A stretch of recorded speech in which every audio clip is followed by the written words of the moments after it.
शवाब साहब, आप ये किसी बताइए दूसरे कि टाइम पे। सूबाई हुकूमत ने इस जलसे के हवाले से आपसे कोई बात की है? सूबाई हुकूमत ने भी कोई रब्ता नहीं किया। जो हमारी जिम्मेदारी बनती थी, लीगल जिम्मेदारी बनती थी, अखलाकी जिम्मेदारी बनती थी, वो हमने पूरी की है।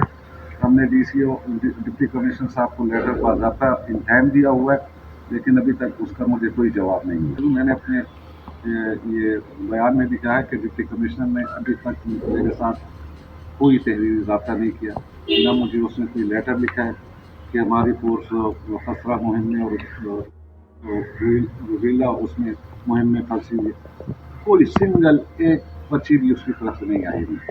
ये उसकी जिम्मेदारी बनती थी। मुझे लेटर दो मिले और वो सिर्फ DPO की तरफ से मिले। DPO की ये जिम्मेदारी नहीं बनती, ये DC साहब की जिम्मेदारी बनती है। DC साहब जैसे 144 उन्होंने नाफिज किया है, ये उनकी ड्यूटी बनती है कि वो मुझे लेटर का जवाब देते कि हमने आपको जलसे की इजाज़त दी और ये वाक़यात हैं, लिहाजा आप ये जलसा न करें। अगर वो हमें इस किस्म का लेटर लिखता भी तो हमारा जलसे का प्रोग्राम अटल है, हम जलसा करेंगे।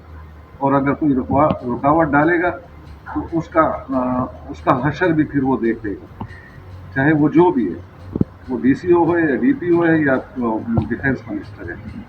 इन बातों से पीपल्स पार्टी के वर्कर को आप नहीं धमका सकते हो, न वो धमकाते। उसका ऐसा जवाब देंगे कि याद रखिए।